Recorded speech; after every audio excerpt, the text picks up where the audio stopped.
संसार में नाना जीव हैं,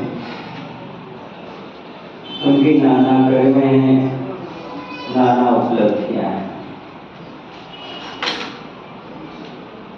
शव अपने आप को कुछ ना कुछ प्राप्त करके सौभाग्यशाली मान लिया है। कोई व्यक्ति धन पाकर के अपने आप को सौभाग्यशाली मान लेता है। कोई व्यक्ति अच्छा सा मकान बना करके सौभाग्यशाली मान लेता है, और कोई वर्तमान में शादी करके अपने आप को सौभाग्यशाली मान लेता है। किंतु ये सब सौभाग्य की बात नहीं है। सम्यक दृष्टि जीव वो होता है जो हमेशा साधु को पाकर के अपने आप को सौभाग्य।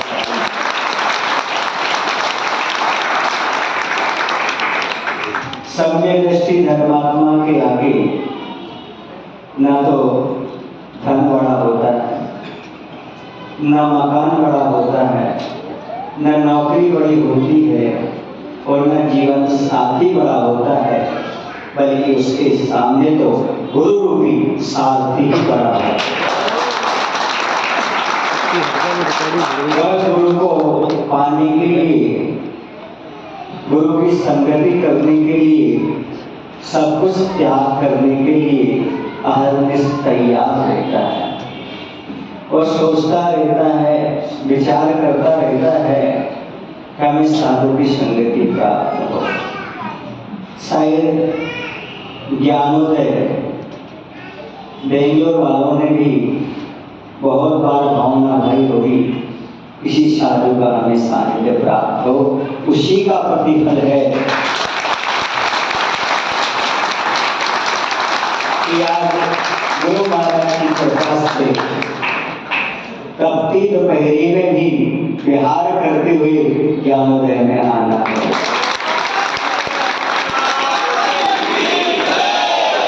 लेकिन पूरा तो सुनिए, लेकिन जैसे जिनालय के दर्शन किए, लोगों की भावना देखी, आचार्य भगवान के प्रति श्रद्धा देखी, सारी थकान और थकान दूर।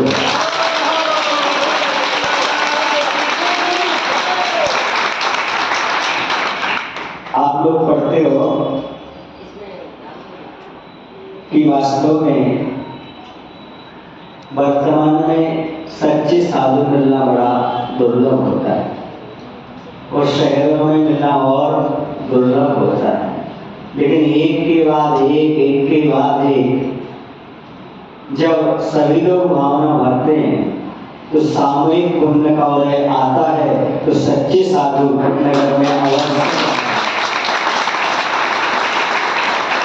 ये किसी एक का पुण्य नहीं है, ये बात अलग है, निमित्त कोई भी बन जाए, उनको छठकान से जाना ही जाना है। जो सबसे पहले श्रवण बोला निवेदन करने गए थे, उनका तो छठकान से जाना ही जाना। नितिन, संदीप, जो भी ताली बजा रहे हैं साथ में, लेकिन नाम तो पूरे याद नहीं है, बहुत सारे लोग गए थे, तो वो ध्यान रखें, उनको तो जितना यहाँ पर लोग पुण्य कमाएंगे उसका छठकांश तो उनकी थैली में जाना होगा। उसके साथ मैसूर से यहाँ तक जो बिहार कराने के लिए 1 दिन 2 दिन के लिए ड्यूटी लेकर के गए, उनके भी खाते में जाना है।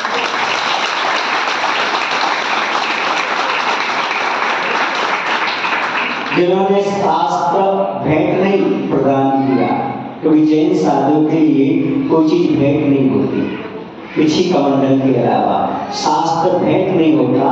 भेंट राजा महाराजाओं को दी जाती है। ये शास्त्र जिन्होंने प्रदान किया, अब जो स्वाध्याय आपको मिलेगा उसका छठकान सबको लोगों को मिलेगा।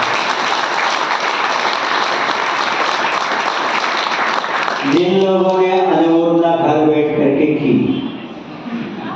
और अपने परिवार के लोगों को वहां तक भेजा, उन्हें भी मिलने वाला है।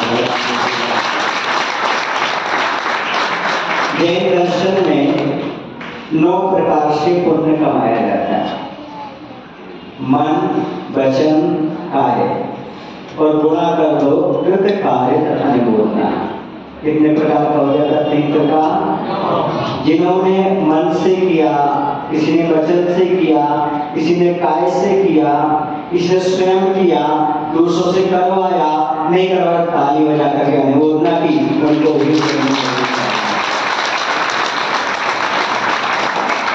ये उदारता धर्म की है, ये उदारता दर्शन की है कि आपने मन से भी यदि अपनी अच्छी भावना वाली, उसका प्रतिफल भी आपको प्राप्त हुआ करता है। ये सब सौभाग्य की बात होती है।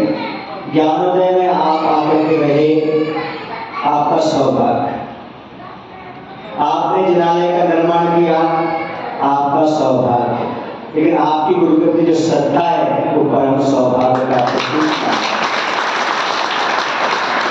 कालांतर में यही श्रद्धा आपके लिए मोक्ष मार्ग प्रशस्त करेगी, क्योंकि बिना श्रद्धा के मोक्ष मार्ग प्रारंभ नहीं होता। विश्वास के साथ ही मोक्ष मार्ग का प्रारंभ हुआ करता है। ये तो गुरु महाराज की कृपा है, उन्होंने इतने संत बना दिए, इतनी दीक्षाएं दी हैं कि बुंदेलखंड में तो है ही, बुंदेलखंड में ही नहीं, मध्य प्रदेश में ही नहीं, सारे देश में उनके शिष्य दर्शन। आप लोग प्रशंसा कर रहे थे, महाराज आपने बड़ी कृपा की, गर्मी में भी आपने विहार किया, छाले होने के बाद भी आप चल रहे हो, सब कुछ कर रहे हो, और गुरु महाराज को याद करो जिन्होंने इतने महाराज दिए। एक साविका थी, वो प्रशंसा कर रही थी, देखो सुनार ने कितनी अच्छी लौंग बनाई। लौंग बोलते क्या बोलते, जो नाक में लगाते हैं। हाँ, सोने की है, इसमें ये जड़ा हुआ है, वो जड़ा हुआ है, बहुत प्रशंसा कर रही थी साविका। एक समझदार साविका बैठी थी, वो बोले देखो तो सुनार ने जो पैसे लेकर के तुम्हें एक छोटी सी लौंग बनाई है, उसकी सिर्फ प्रशंसा कर रहे हो। अरे भगवान का कुछ तो मानो, जिन्होंने तुम्हें नाक प्रदान की, उनकी प्रशंसा करो। नाक का सवाल नहीं है, बोलो ना, इसी प्रकार से आप महाराज की प्रशंसा करो, ठीक है, लेकिन गुरु महाराज की कृपा से जो तुम्हें प्राप्त हुआ है, ऐसे आचार्य बंद को याद करो। उन्हीं की तो अपने पूजन की सबसे पहले, क्योंकि गुरु पूजन के बाद ही आगे क्रम बढ़ता है, क्योंकि बड़ों का जब आशीर्वाद मिल जाता है तो सारे काम सफल हो जाते हैं। मैं कहा करता हूँ, गुरुवर की जहाँ चरण पड़े, गुरुवर के जहाँ चरण पड़े वो तीर्थ धाम बन जाते हैं। गुरु के आशीर्वाद से सारे काम सफल हो जाते हैं। गुरु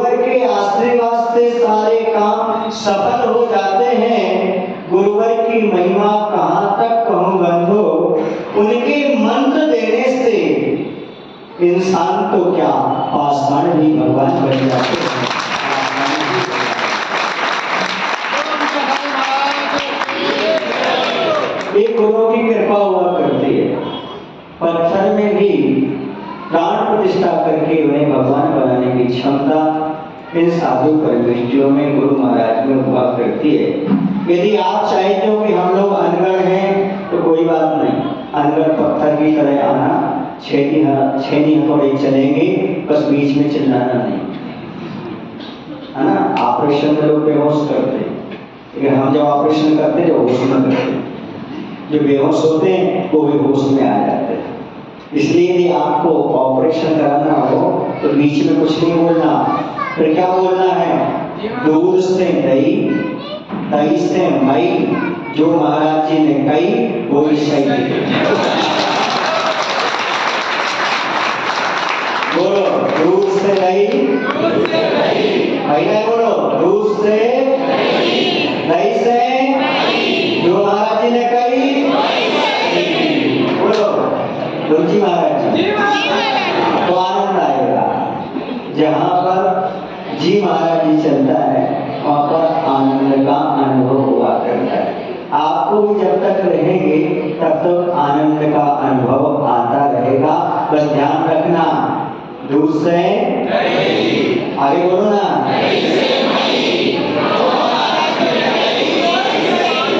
बस। तो गुरु के सामने दिमाग भी लगाना पड़ता है, क्योंकि जिसका दिमाग है गुरु के सामने वो वर्षों से बैठा हुआ है, तो जिसका हृदय है वो तत्काल कल्याण कर लेता है। यहाँ पर बुद्धि से काम नहीं चलता, यहाँ पर मात्र हृदय से काम चलता है। धर्म हृदय की वस्तु है। आस्था श्रद्धा मस्तिष्क का मेन है, आस्था श्रद्धा तो हमारी निजी है, ये हृदय से उत्पन्न होती है, जिसे आचार्य ने सम्यक दर्शन कहा है।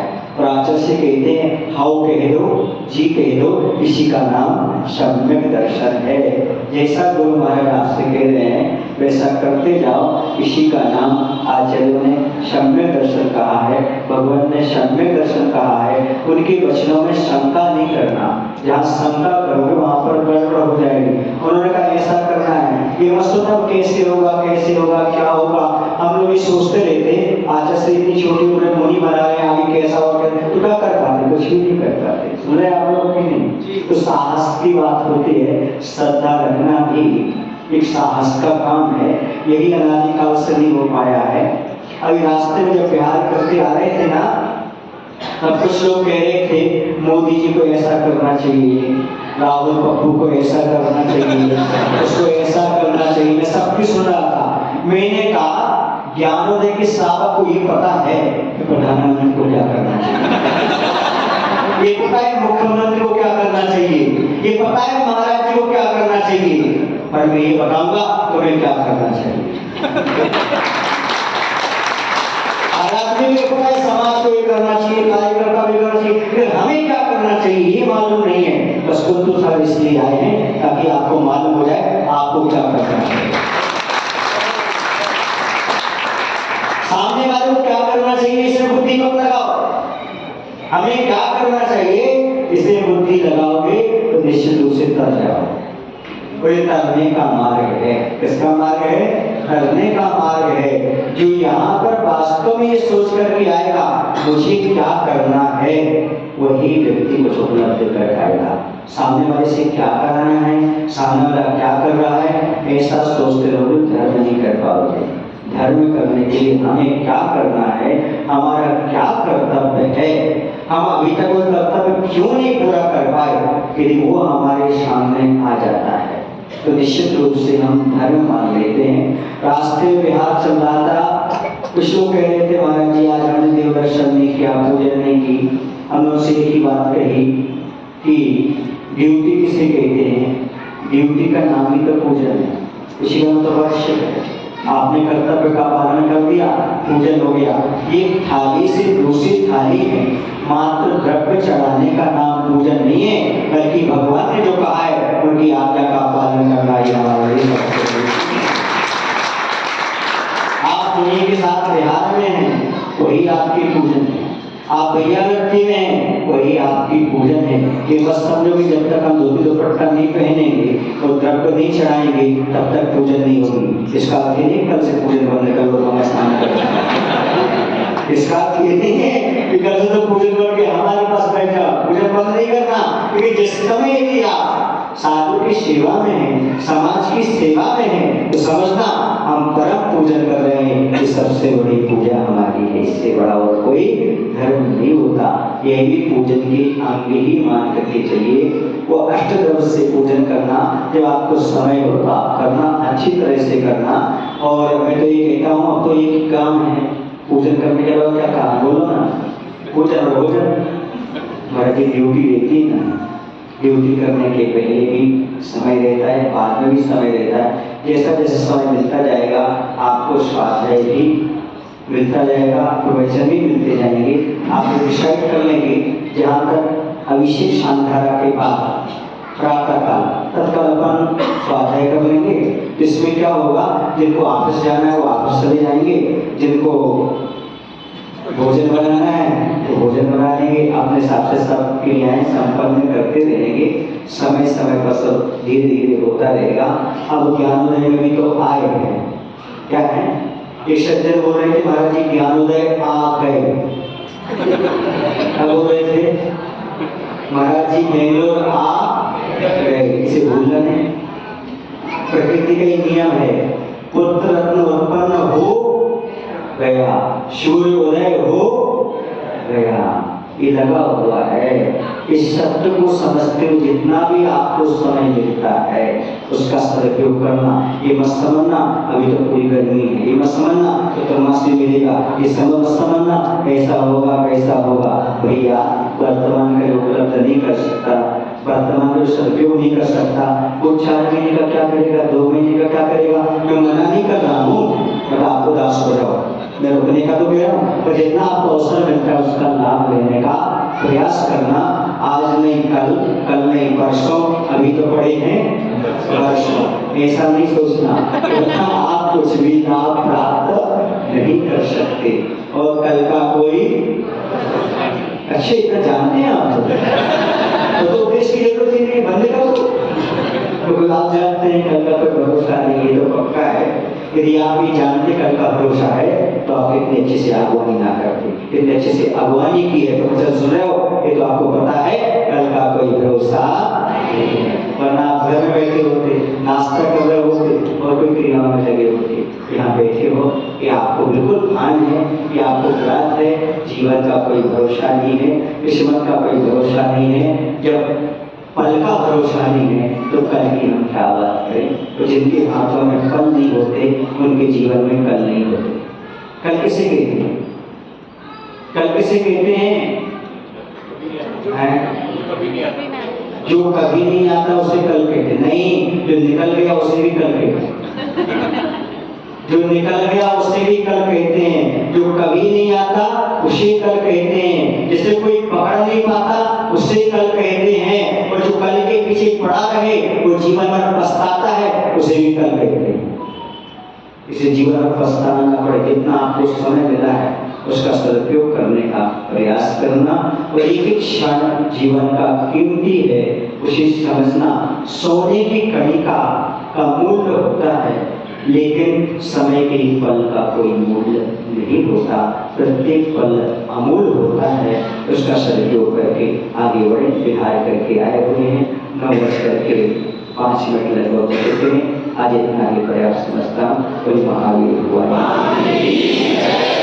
बोले भगवत श्री विद्यासागर जी महाराज बोलो कि प्रभु हम सभी को इतनी शक्ति इतनी बुद्धि देने की कृपा करो ताकि हम अपने जीवन में श्रद्धा जगा सकें। और हमें क्या करना है दूसरे की न सोचते हुए अपने कर्तव्य में लक्ष्य है। नमो शिवाय।